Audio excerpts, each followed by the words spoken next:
Quello che state per ascoltare non è un'allucinazione complottista, né una provocazione da clickbait. È la testimonianza diretta di uno degli investitori più rispettati del nostro tempo, Paul Tudor Jones. E ciò che racconta è talmente serio che nessuno dei presenti ha avuto il coraggio di smentirlo. Jones era ospite di Squawk Box, il talk finanziario della CNBC, per parlare di mercati, economia e investimenti. Ma prima ancora che il giornalista iniziasse con le domande, Jones ha tagliato corto. Ha detto: sai cosa? In questo momento mi interessa più l'intelligenza artificiale che il mercato azionario. E poi ha spiegato il perché.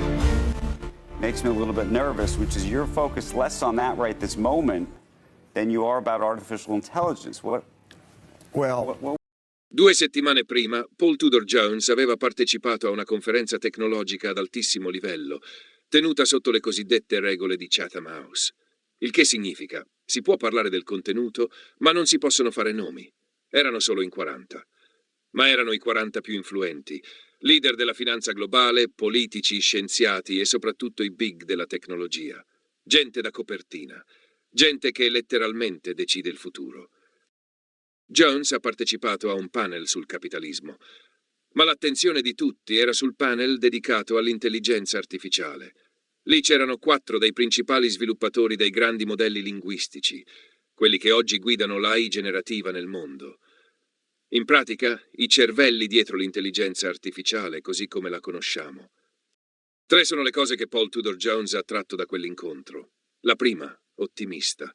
L'intelligenza artificiale sarà una forza potentissima per il bene, farà miracoli nella sanità, trasformerà l'educazione e lo farà a velocità impressionante. La seconda, più tecnica ma incredibile. Le capacità di questi modelli stanno crescendo tra il 25 e il 500%, ogni 3 o 4 trimestri. Una crescita non più esponenziale, ma verticale. Impossibile da contenere. E la terza è quella che ha gelato la sala. L'intelligenza artificiale rappresenta una minaccia imminente per la sicurezza dell'umanità, non tra 100 anni, durante la nostra vita. One that disturbed me the most is that AI clearly poses an imminent threat, security threat, imminent in our lifetimes to humanity. And that was the one that really got me going. A quel punto è stato il giornalista a chiedere: aspetta, quando dici minaccia imminente, cosa intendi davvero? Jones ha risposto raccontando il momento chiave di quel panel. A metà discussione, il giornalista ha chiesto agli esperti: cosa state facendo per la sicurezza dell'intelligenza artificiale?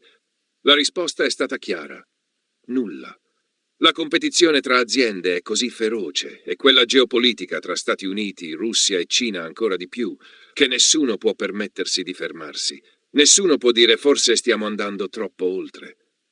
Il giornalista ha provato a smorzare il tono con una battuta: grazie, ottime notizie da ascoltare a colazione. Ma Jones ha continuato senza sorridere. Ha detto: io non sono un esperto di tecnologia, ma ho passato tutta la mia vita a gestire rischi. È questo che faccio. E se oggi sono ancora qui è perché sono uno dei migliori a farlo. E quello che ho capito è che stiamo giocando con qualcosa di potentissimo e lo stiamo facendo senza alcun controllo. Ma non è finita qui. Dopo il panel i partecipanti si sono spostati in una sala per una sessione interattiva.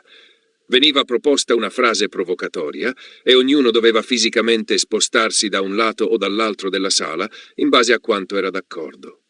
Una delle frasi è stata questa: c'è una probabilità del 10% che l'intelligenza artificiale causi la morte del 50% dell'umanità nei prossimi 20 anni. La maggior parte dei presenti si è spostata sul lato del disaccordo. Paul Tudor Jones ha invece scelto il lato dell'accordo. E spiega il perché. Aveva da poco ascoltato un'intervista tra Joe Rogan ed Elon Musk, in cui Musk, con tono serissimo, diceva: io credo che ci sia una probabilità del 20% che l'intelligenza artificiale possa annientare l'umanità. E allora Jones ha pensato: se lo dice uno come Musk, il più brillante ingegnere della nostra generazione, allora è qualcosa che dobbiamo prendere maledettamente sul serio. Ma il dettaglio più sconvolgente è un altro. Tutti e 4 gli sviluppatori dei principali modelli di intelligenza artificiale si sono schierati sul lato dell'accordo. Sì, i creatori stessi di queste tecnologie credono che ci sia almeno una probabilità su 10 che nel giro di 20 anni l'intelligenza artificiale porti alla morte di metà del genere umano. Durante il dibattito uno di loro si è rivolto a chi era in disaccordo e ha detto: voi non capite, a questa velocità questi modelli stanno rendendo accessibile ogni tipo di conoscenza. E questo include anche la biologia sintetica, la manipolazione genetica, la creazione di armi biologiche. Se pensate che nessuno, in nessuna parte del mondo, proverà a usare questa potenza per scopi distruttivi, allora siete voi quelli che non stanno guardando in faccia la realtà. Biohack, because that's where the real weakness is. A weapon that could take out half of humanity. I don't know. 10% seems reasonable to me. Okay, so thank you. Jones chiude con un messaggio diretto, senza filtri. Tutti questi esperti ci stanno avvertendo. Stiamo costruendo qualcosa di meraviglioso. Sì, ma anche qualcosa di incredibilmente pericoloso. E il fatto più inquietante è questo. Siamo totalmente impotenti. Non stiamo facendo assolutamente nulla per fermarlo. E loro, gli ingegneri, gli scienziati, hanno il coraggio di ammetterlo.